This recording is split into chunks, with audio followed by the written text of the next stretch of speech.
Okay, so we have this unit right here.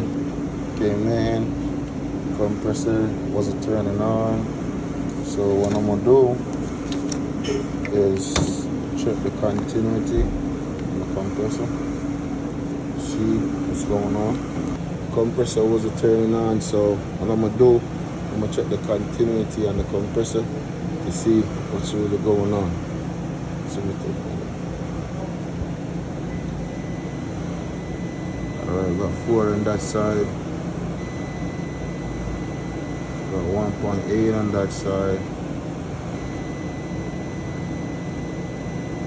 2.4, 2.7. But as you can see, it's changing. You know, so we got a bad compressor.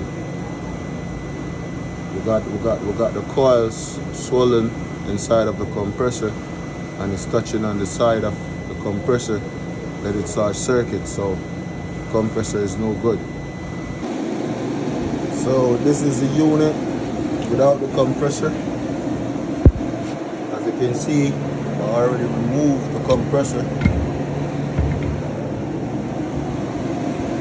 I'm gonna replace it with a new compressor.